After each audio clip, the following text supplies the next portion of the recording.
সংসার জীবন মানেই যে হচ্ছে সবকিছু আপনার মনের মতো চলবে এবং আপনার সংসার মানে আপনি যা ইচ্ছা তাই রাজত্ব করবেন, এমনটা কিন্তু শুধু কল্পনাতেই সম্ভব, বাস্তবে কিন্তু একদমই অসম্ভব। কারণ একটা সংসারে কিন্তু আপনি একা থাকেন না। আপনি যদি হচ্ছেন পুরুষ হন তাহলে আপনার একজন স্ত্রী থাকবে, আর যদি আপনি হচ্ছে স্ত্রী হন তাহলে আপনার একজন হাজবেন্ড থাকবে, এটাই স্বাভাবিক ব্যাপার।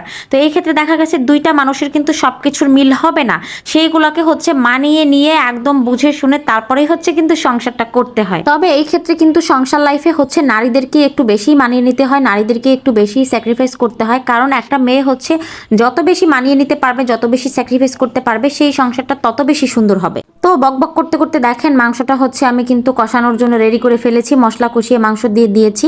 আসলে হচ্ছে শুক্রবার, একে তো তার মধ্যে হয়ে গেছে আমার অনেক দেরি, কারণ হচ্ছে মুরগির চামড়াটা আমি হচ্ছে এতদিন পরিষ্কার করিনি, সেটা আজকে পরিষ্কার করতে নিছি। দীর্ঘ 1.5 ঘন্টা হচ্ছে আমি অনেক পরিশ্রম করে চামড়াটা বাছতে সক্ষম হয়েছি।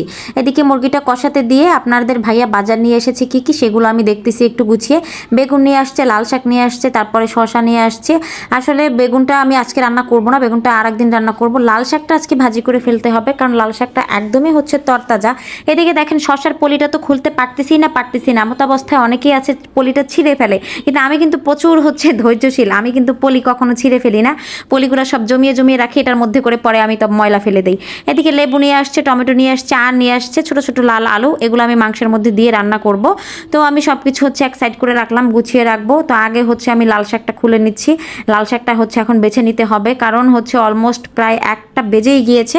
তো এখনও যদি রান্না হচ্ছে গুছাতে না পারি তাহলে নামাজ থেকে এসে কিভাবে খাবে। আর এদিকে হচ্ছে লাল শাকটা রেডি করে রাখতে রাখতে দেখতেছি আমার মাংসটা কিন্তু খুব সুন্দরভাবে হচ্ছে কষানো হয়ে গিয়েছে। এই যে কিছুক্ষণ আগে বলছিলাম সংসার মানেই হচ্ছে অনেক কিছু মানিয়ে নেওয়া, গুছিয়ে নেওয়া, সেইটাই। এই যে দেখেন আমি কিন্তু নিজে পার্সোনালি হচ্ছে এত হচ্ছে মুরগির চামড়া খাওয়ার জন্য পাগল না, এটা হচ্ছে আমার হাজবেন্ড আমার মেয়ের হচ্ছে খুব বেশি পছন্দ। তো ছোট মেয়েটা ইদানিং দেখতেছি খুব পছন্দ করতেছে, এই জন্য কিন্তু হচ্ছে এত কষ্ট করে হলেও এগুলোকে পরিষ্কার করলাম। এই যে হচ্ছে ওদের জন্য কিছু করতে পারলাম, এটা কিন্তু নিজের কাছে অনেক ভালো লাগলো। বা খেতে বসে ওরা যে তৃপ্তির সাথে খাবে বা বারবার বলবে যে ঠিক আছে এটা এত কষ্ট করে বেছে নিয়ে আসছে, আসলে অনেক খুশি হলাম। এই ব্যাপারটাই আসলে অনেক কিছু। তো এইগুলাতেই কিন্তু আমাদের হচ্ছে ছোট ছোট সুখগুলা লুকানো থাকে মেয়েদের, এটা আসলে অনেক মেয়েরা বোঝে না, যে আসলে হাজব্যান্ডের বা বাচ্চারা হচ্ছে পছন্দ মতো কোনো কিছু করা মানে নিজেকে দাসত্বে পরিণত করা না, এটা হচ্ছে একটা ভালো লাগা এবং ওদের সাথে বন্ডিংটা ভালো তৈরি করা। আর এদিকে লাল শাকগুলো কিন্তু বেছে নিয়েছিলাম, সেগুলোকে আমি ধুয়ে নিচ্ছি বেসিংয়ে ফেলে ফেলে, কারণ হচ্ছে লাল শাকে প্রচুর বালু থাকে। এটা যদি আমি এমনিতেই হচ্ছে এই যে প্লাস্টিকের জালিগুলোর মধ্যে করে ধুই তাতে কিন্তু বালুটা যাবে না। আমি শাক নিয়ে আসলে সব সময় হচ্ছে এভাবে একদম বেসিংয়ে ফেলে ডুবিয়ে তারপরে ধুই। তো মাংসটাকে আমি অন্য চুলায় সরিয়ে দিলাম, দিয়ে হচ্ছে এই চুলার মধ্যে আমি শাকটাকে ভাজি করে নেব।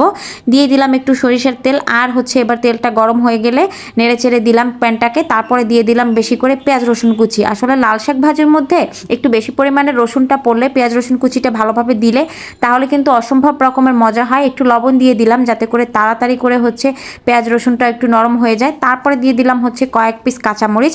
এবার কাঁচামরিচটাকেও ভালোভাবে ভেজে নিলাম, নিয়ে হচ্ছে এই যে লাল শাক কুচি করে নিয়েছি এরই মধ্যে সেগুলোকে দিয়ে দিলাম। দিয়ে কিন্তু আমি একদমই হচ্ছে হাই হিটে রান্নাটা করে নেব। শাক হচ্ছে সবসময় হাই হিটে রান্না করে ফেললে দ্রুত করে যেন 5-7 মিনিটের মধ্যে রান্না হয়ে যায়। এইভাবে রান্না করলে কিন্তু শাকের ভিটামিনটা নষ্ট হয় না। আর যদি হচ্ছে শাকটাকে ঢেকে রেখে একদম আল্লাহ রাস্তে ফেলেই রাখি 10-15-20 মিনিট পরে রান্নাটা শেষ করি, তখন কিন্তু দেখা গেছে ওই শাকের ভিটামিনটা নষ্ট হয়ে যায়। তো আমার শাকটা কিন্তু ভাজি কমপ্লিট, মনে হয় সব মিলেই হচ্ছে 6-7 মিনিট লেগেছে। তো শাকটাকে আমি উঠিয়ে রেখে এদিকে মাংসটাকে দেখে নিচ্ছি, এই চুলায় নিয়ে এসে আমার মাংসটাও কিন্তু রান্না হয়ে গিয়েছে। এবার আমি হচ্ছে একটু পাতিলের সাইডটাকে একটু মুছে টুছে দিলাম।